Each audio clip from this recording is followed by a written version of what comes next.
ఇవాళే బాయ్, ఇవాళే తెలిసింది. నేను మీకు మళ్ళీ కాల్ చేస్తాను బాయ్. Okay bye. నిన్ను బండికి ఏమన్నా అయిందనుకో, నీకు తర్వాత నా చేతిలో ఉందిరా.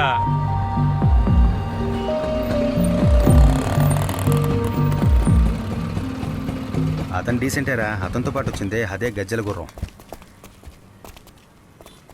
నువ్వు ఇక్కడే ఉంటూ నేను లోపలికి వెళ్ళి చూసి సరే వెయిట్ చేస్తా.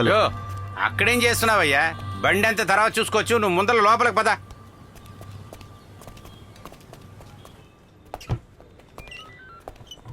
గుడ్ మార్నింగ్ సార్, నేను ఈస్ట్ పోలీస్ స్టేషన్ నుంచి వస్తున్నా సార్. ఆ బండి కనపడకుండా పోయిన ఫైల్ ఇదే సార్. వీడెందుకురా ఇక్కడికి వచ్చాడు? వీడికి తెలుసా? మన మొబైల్ తీసుకెళ్ళాడు కదా, దాంతో పాటు ఉన్న పార్టీరా వీడు. వీడు బయట ఉండి ఫోన్ చేస్తా అన్నాడు. ఏంట్రా ఊరికే గుసగుసలు? లేదు సార్, ఇది వేరే కేసు సార్. వేరే కేసట. కంప్లైంట్ ఇచ్చింది ఎవరయ్యా? సార్ ఇతనే సార్ ఇచ్చింది. మరి వీడెవడు? సార్ దొంగతనం జరిగిన బండి అది నా బండే సార్. అతను బండి కనపడకుండా పోతే నువ్వెందుకు కంప్లైంట్ ఇచ్చావు? సార్ వీళ్ళకి పని పాట లేనట్టుగా ఉంది సార్. ఇతని దగ్గర నుంచే ఈయన తీసుకెళ్ళాడంట సార్. రే, చూడడానికి చదువుకున్న వాళ్ళ ఉన్నావు, అడ్డమైన వాడి బండి తీసుకెళ్ళిపోతున్నావు, సిగ్గులేదు? సార్ అద్దెకే తీసుకెళ్ళాను సార్. అవునవును, ఇలాంటి దొంగ పనులకి అద్దె బళ్ళే కరెక్ట్గా ఉంటాయి కదా.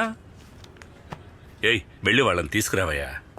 ఫోన్ ఆయన దగ్గర ఉన్నట్టు మీకు కన్ఫర్మ్ గా తెలుసా? నాయనా, ఈయన ఆ అసలే దొంగ దెబ్బలు సంగతి తినున్నాడు. రండ్రా. ఇతను బుర్ర పగలగొట్టింది, మీ నగలు దొంగిలించింది, అన్నీ కూడా ఈ దొంగన కొడుకులు ఒప్పుకున్నారు. కానీ ఒకటి, ఆ వస్తువుల్ని అమ్మేసి తినేశారు. ఎక్కడ అమ్మారో ఫుల్ డీటెయిల్స్ చెప్తారు. అందుకే కొట్టి చెడ్డీలతో కూర్చోబెట్టాం. అదిగో వచ్చారు దునపోతేదోలో. పోయి అక్కడి నుంచి పో. అండర్వేర్, హెయిర్ స్టైల్ చూడండి. ఈ మరి ఏంటి ప్రయోజనం? డబ్బులు ఇచ్చి ఒక అండర్వేర్ కొనుక్కునే దిక్కు లేదు. థూ, యాదవాని. హెడ్, యూత్ ఫ్యాషనే తెలియలేదు నీకు. ఇవాళ యూత్ అంతా చిరిగిపోయినవే వేసుకుంటున్నారు. వీళ్ళని చూస్తుంటే బాగుపడే లక్షణాలు ఏమైనా కనిపిస్తున్నాయా? ఏంట్రా నవ్వొకటి? ఏంటి మేడం, వాళ్ళని చూసి చెప్పండి, వీళ్ళేనాది? తలకి హెల్మెట్ వేసుకుని ఉండడం వల్ల ఖచ్చితంగా వీళ్ళ కాదని నేను చెప్పలేకపోతున్నాను సార్. చెత్త నాకు. హెల్మెట్ తో తీసుకురమ్మంటే అండర్వేర్ తో తీసుకొచ్చారు.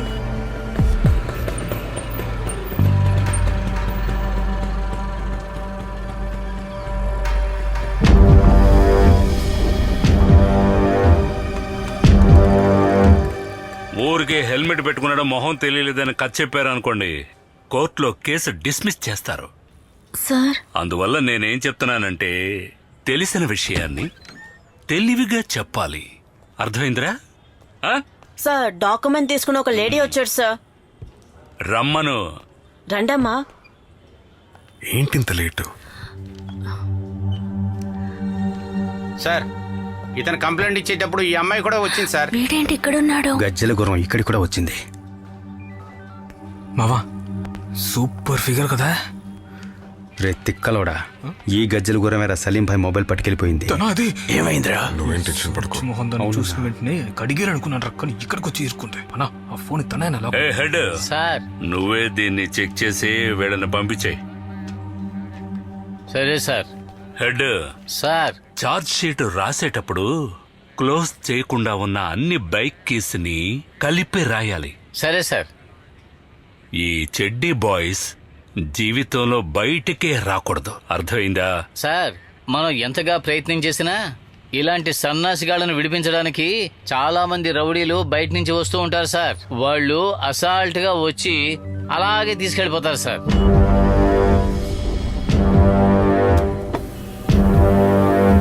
ఏయ్ చెడ్డీ బాయ్స్, మీరు చెప్పినట్టే ఒక్కటే వదలకుండా అన్ని కోర్టులో పోసుగుచ్చినట్టు చెప్పాలి. అర్థమైందా? ఏదైనా తేడా జరిగిందో ఒంగొని పని చేయడానికి మోకాళ్ళు ఉండవు. ఫోన్ అడగరా ముందు తన దగ్గర. ముందు ఇది ఫినిష్ తాట అవని. తీస్తా. బయటికి రాగానే వాడి దగ్గర ఫోన్ తీసుకుంటాను. ఆ తర్వాత చూడు. మళ్ళీ ఏంటి గుసగుస గుసాని? ఆ? లేదు సార్, ఇది వేరే కేసు సార్. ఈ అబ్బాయి ఏంటి వేరే కేసు? మళ్ళీ మళ్ళీ వేరే కేసు అన్నావనుకో జన్మకు బయటకు రాని విధంగా ఓ కేసు పెట్టి లోపలేసేస్తాను రాస్కెల్. సార్ అదేం లేదు సార్, ఒక చిన్న పొరపాటు వలన వీళ్ళ మొబైల్ ఆ అమ్మాయి తీసుకువెళ్ళింది సార్. ఆ మొబైల్ వలన సార్ ఈ సమస్యలన్నీ. ఆ మొబైల్ కనుక దొరికితే, మొబైల్ దొరకకపోతే పెద్ద ప్రాబ్లం అవుతుంది సార్.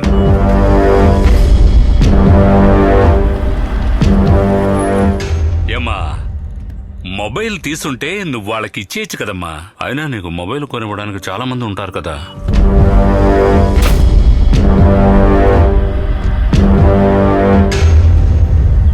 సారీ సార్, నా దగ్గర ఉన్న ఆ మొబైల్ మిస్ అయింది. ఏయ్, ఏంటి మొబైల్ మిస్ అయిందా? మొబైల్ మాత్రం రాలేదు. ఏంటి? Calm down. లేదు సార్, మొబైల్ తన దగ్గరే ఉంది సార్. కాసేపటి ముందే ఫోన్ చేశాడు మొబైల్ నేను తీసుకొస్తాను అని. హలో, నేను ఫోన్ చేశానా? నేను ఎవరికి ఫోన్ చేయలేదు సార్. నేను ఎవరికి ఫోన్ చేయలేదు సార్.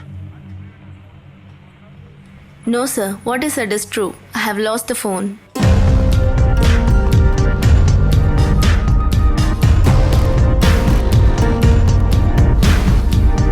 ఇంగ్లీష్ మిస్ చేసిన ఫోన్ ఎక్కడ మేడం? సారీ సార్, ఇక్కడ కృష్ణ ఎవరు? నేనే. మీరు మిస్ చేసుకున్న ఫోన్ ఇదేనా? ఇదెలా మీ చేతికి వచ్చింది? పక్క వాళ్ళ ప్రైవసీ షూట్ చేయడం నీకు తప్పుగా అనిపించలేదా? సార్, నేను అలాంటి పనులేమీ చేయలేదు సార్. ఏయ్, ఏంటి నా స్టేషన్కి వచ్చి పంచాయతీ చేస్తున్నారు? ఏయ్, నీ ఫోన్ పట్టుకుపోయింది ఎవర్రా? ఇదిగో ఇదే. ఏయ్, ఎన్ని? లేదు సార్, ఈవిడే సార్. ఎందుకు? వీళ్ళిద్దరూ హోటల్లో ఉన్నది నేను షూట్ చేశానని. ఓకే ఓకే, ఇప్పుడు అర్థమైంది. అంటే వీళ్ళిద్దరూ హోటల్లో జాలీగా ఉండడాన్ని నువ్వు నీ ఫోన్ లో జాలీగా వీడియో లేదు తీసావు. సార్. దాన్ని వీళ్ళు జాలీగా పట్టుకుపోయారు. వీళ్ళు పట్టుకుపోయిన ఫోన్ ని ఈయన ఇక్కడికి వచ్చి జాలీగా ఆడిస్తున్నాడు. ఇతని చేతికి ఎలా వచ్చింది? Thank you for saving my life. Thanks sir. ఈ ఫోన్ వల్ల కదరా మనకి ఎన్ని అమ్మయ్య, ప్రాబ్లమ్స్ problems ఎన్ని Excuse solve me. అయ్యాయి. ఏయ్!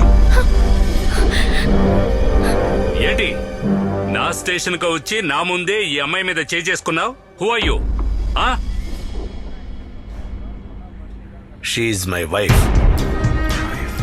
Wife? Sorry, was my wife.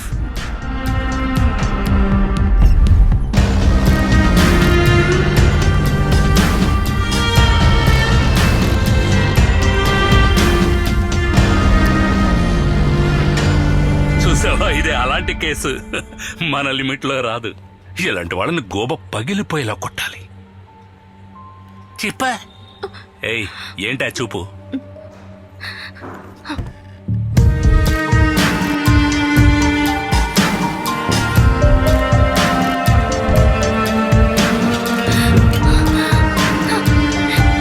Mahesh! Mahesh!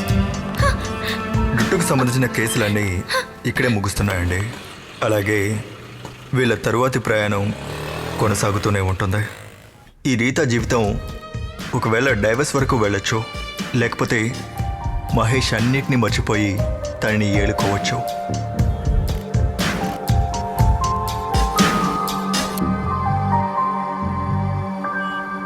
వీడికేమో ఈ రీత లేకపోతే ఇంకో గీత, జుట్టు లేకపోతే ఇంకొక బండి. కానీ ఏదేమైనా కానీ వీడి బండి వెనకాల మాత్రం ఒక అమ్మాయి ఖచ్చితంగా ఉంటుంది.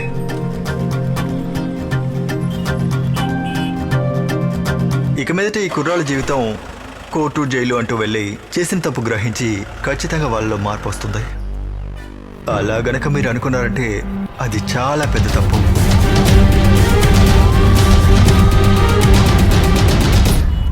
వీళ్ళు దొంగతనం చేసింది మంచి విషయానికే కావచ్చు. దొంగతనంలో ఏంటండి మంచి చెడు? దొంగతనం దొంగతనమే. ఆ తర్వాత ఇన్ని సమస్యలకి కారణమైన అలాంటి ఫోన్లో కొని ఈఎంఐ కట్టడం కోసం కృష్ణ ఇప్పుడు పనికి వెళ్తున్నాడు. ఈ కేసు తర్వాత అరుణ్ తన పనిలో చాలా జాగ్రత్తగా ఏ తప్పు జరగకుండా చూసుకుంటున్నాడు. కానీ రఫీక్ అమ్మాయిలకి సాయం చేయడానికి అదే తోపుడు బండిలో ఇంకా పనిచేస్తున్నాడు. ఇప్పుడు సోమసుందరం చాలా సంతోషంగా ఉన్నాడు, ఎందుకంటే అతని సర్వీస్లో ఫినిష్ చేసినటువంటి మొదటి కేసు ఇదే. సార్ వస్తాను సార్, తీసుకురా సార్.